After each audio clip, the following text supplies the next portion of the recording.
A 3-year study using satellites and aerial photography conducted by the United Nations warns that the environment has deteriorated so badly that it is critical in many of the 88 countries investigated. अब यहाँ बताते हैं नानी पलखी वाला कि एक 3 साल का एक स्टडी हुआ था जिसमें कि सैटेलाइट और फोटोग्राफी हुई थी ज़मीन के ऊपर से, जो कि यूनाइटेड नेशन संयुक्त राष्ट्र संघ की तरफ से किया गया था। उसमें ये पता चला था कि दुनिया भर में तो 200 से ज़्यादा देश हैं, लेकिन 88 कंट्रीज़ को इन्वेस्टिगेट किया गया जो कि बहुत ही क्रिटिकल हालत में थे। उनका जो इन्वायरमेंट था हो सकता है बहुत ही पोल्यूटेड, उनके जो फॉरेस्ट लैंड्स हैं, क्रॉप लैंड्स हैं, फिशरीज़ हैं, वो इतने डिटोरिएटेड थे कि शायद उनके लिए कहीं ना कहीं नेचुरल डिज़ास्टर के रूप में उनको सामना करना पड़ रहा है। तो इस तरह की घटनाएं हैं उस रिपोर्ट में बताई गई थी। There can be no doubt that the growth of world population is one of the strongest factor distorting the future of human society। अब यहाँ बताया जा रहा है कि वर्ल्ड का जो जनसंख्या है, पॉपुलेशन है, वो भी एक स्ट्रॉन्ग फैक्टर है ह्यूमन के फ्यूचर को और हमारे अर्थ के जो नेचुरल इन्वायरमेंट है उनको बिगाड़ने में। It took mankind more than a million years to reach the first billion. अब जब से पृथ्वी बनी है, हमारा इवोल्यूशन एज ए ह्यूमन हुआ है, तब से लेकर के बहुत साल, करोड़ों लाखों साल लगे फर्स्ट बिलियन पहुंचने में, 1 बिलियन होने में मनुष्य का जनसंख्या को। लेकिन उसके बाद that was the world's population around the year 1800 by the year 1900। 100 सालों में और 1 बिलियन बढ़ गए, मीन्स खरब। And the 20th century has added another 3.7 billion. उसके बाद जब ये 20th सेंचुरी 20वीं सदी आई, तब 3.7 खरब जनसंख्या हो गई हमारी पृथ्वी की। And the present world population is estimated at 5.7 billion. और अभी जो प्रेजेंट सिनारियो में 5.7 खरब जनसंख्या हमारी धरती की है। और every 4 days the world population increases by 1 million. और हर 4 दिन में हमारी जनसंख्या पूरी पृथ्वी की 1 अरब बढ़ जाती है हर 4 दिन में।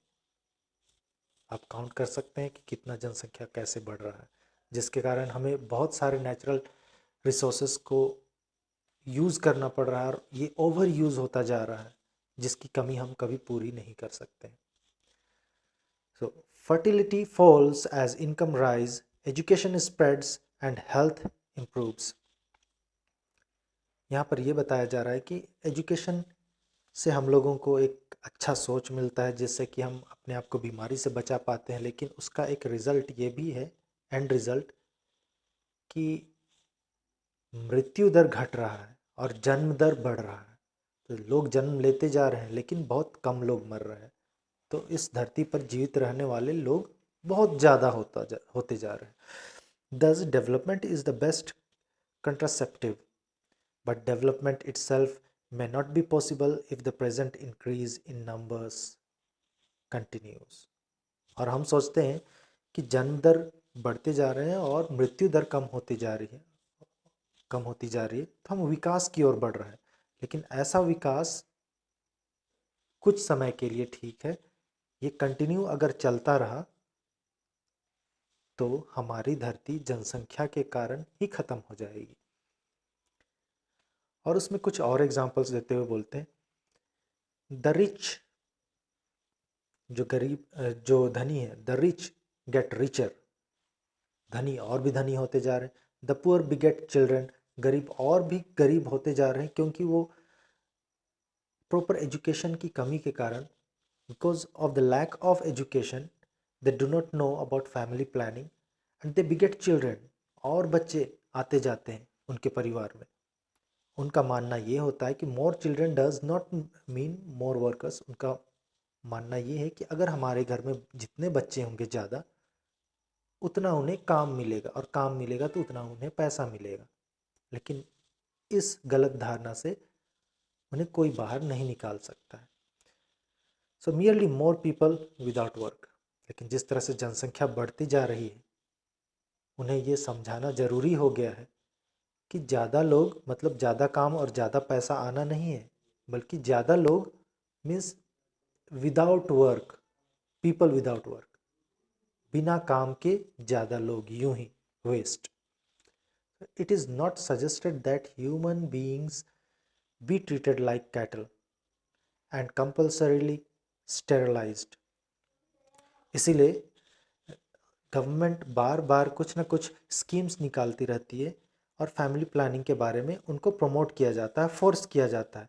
But we are natural things, we are natural organisms, living organisms, लेकिन फोर्सफुली हम लोगों को इस तरह ट्रीट किया जा रहा है like we are cattles, we are animals. So this is not good, but there is no alternative to voluntary family planning without introducing an element of coercion. The choice is really between control of population and perpetuation of poverty. तो humans, हम humans को, चाहे वो पढ़े लिखे हों या फिर अनपढ़ हों, हमें इतना तो समझना ज़रूरी है कि या तो हम जनसंख्या को कंट्रोल कर लें या गरीबी में और इस तरह पृथ्वी को हानि पहुंचाते हुए हम खुद को भी हानि पहुंचा लें। तो choice is ours. The population of India now, it comes to population of India, it is estimated to be 920 million today. 920 million हमारे इंडिया की ये जनसंख्या अभी है, और more than the entire population of Africa and South America put together, जो कि पूरी अफ्रीका और जो साउथ अमेरिका की जनसंख्या को अगर हम मिलाएंगे, मिलाकर तब जाकर इतना जनसंख्या होता है, जो कि इंडिया की अकेली जनसंख्या इतनी है।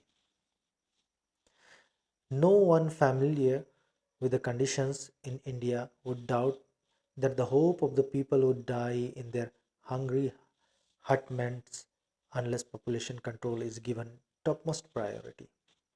और अगर जनसंख्या को कम या फिर जनसंख्या को कंट्रोल, नियंत्रण करने में अगर हमारा ध्यान नहीं गया, तो हम सब एक दिन ऐसा समय आएगा कि इंडिया के लोग भूखे ही मर जाएंगे।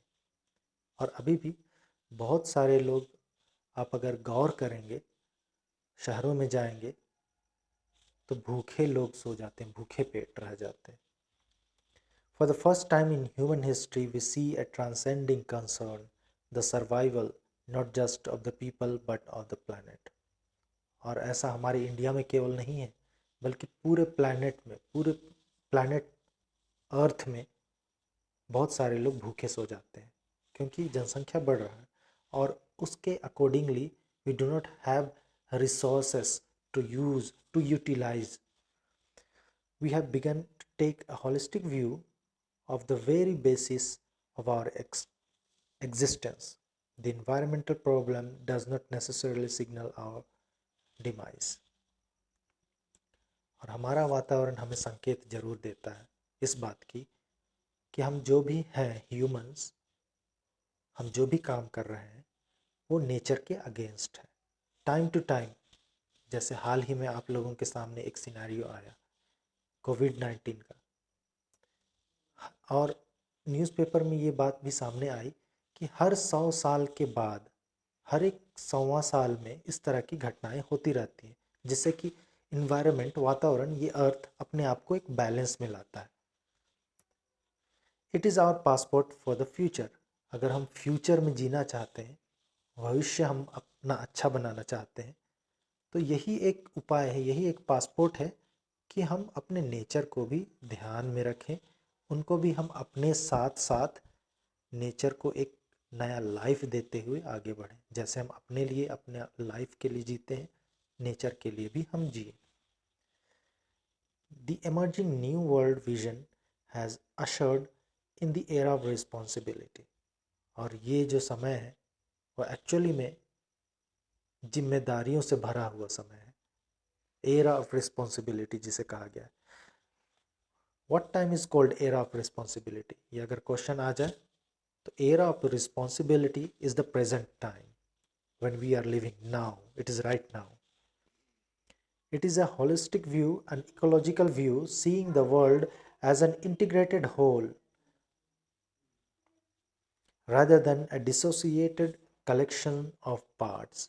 इसलिए हम लोगों को दुनिया में अगर हम हैं तो ये पूरी दुनिया को अगर देखेंगे तो अलग अलग पार्ट में डिवाइडेड है, बट अगर हम इस जगह पर, दुनिया की इस एक जगह पर खड़े होकर के अगर हम दुनिया को, वर्ल्ड को, नेचुरल रिसोर्स को हानि पहुंचाते हैं, it may be either wasting water or cutting a single tree without thinking, या फिर अगर हम कोई भी स्पेसीज में से किसी एक स्पेसीज को हम हानि पहुंचाते हैं तो पूरी दुनिया के लिए हानि होता है।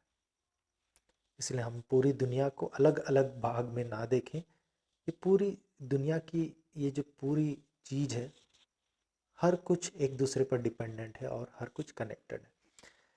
Industry has a most crucial role to play in this new era of responsibility। हमने देखा अभी जनसंख्या के बारे में। और दूसरा जो फैक्टर है डिक्लाइनिंग हेल्थ ऑफ अर्थ का, वो है industry. So industry is playing most crucial role. What transformation would be affected if more businessmen shared view of the chairman of DuPont, Mr. Edgar S. Wooler, who 5 years ago declared himself to be the company's chief environmental officer। अब businessman जो industry चलाने वाले हैं उनमें से कुछ लोग ऐसे भी आए सामने जिन्होंने अपने आप को चीफ इन्वायरमेंटल ऑफिसर कहा।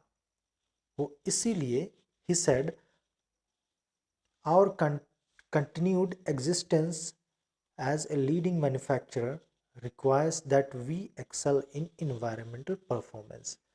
इंडस्ट्री चलाने वाले जो मेन चेयरमैन्स हैं, जो हेड ऑफ द इंडस्ट्री हैं, उनकी सोच इतनी अच्छी रही है, इतना अच्छा था उनमें से कुछ लोगों का, जो कहते हैं कि हम केवल अपने डेवलपमेंट के लिए लैंड या फिशरीज, क्रॉपलैंड्स, ग्रासलैंड्स, इनका केवल हैरासमेंट ना करें, बल्कि उनको प्रोमोट करते हुए इंडस्ट्रीज़ को सेटअप करें और अपने आप को और इंडस्ट्री को एक ऐसे लेवल पर ले जाए where we shall excel in environmental performance, not in industrial performance, but environmental performance में हम आगे बढ़े। Of all the all the statements made by Margaret Thatcher during the year of her prime ministership, ये Margaret Thatcher एक व्यक्ति थी, एक महिला थी, जो कि अपने प्राइम मिनिस्टरशिप में, जब वो प्राइम मिनिस्टर थी, वो क्या कहती हैं, none has passed so decisively into the current coin of English uses as her fallacious words, no generation has a free hold on this earth, all we have is a life tenancy with a full repairing lease। वो कहती है Margaret Thatcher उनके words में कि हम जो भी लोग पृथ्वी पर जन्म लेते हैं, पृथ्वी उनकी बपौती नहीं है, विरासत में हमें अपने बाप परदादा से नहीं मिली है, बल्कि हम सभी यहाँ पर एक रेंटर की तरह है, एक रेंट देते हैं, और ऐसा रेंट देते हैं जिसमें कि हम लोगों को उस रेंट में उस रेंट को एज इट इज़ बनाए रखना होता है और उसको आगे के आने वाले लोगों को वैसा ही साफ सुथरा और बना बनाया देना होता है जैसा कि हमने पाया है. So this is in her words, no generation has a free hold on this earth. All we have is a life tenancy with a full repairing lease.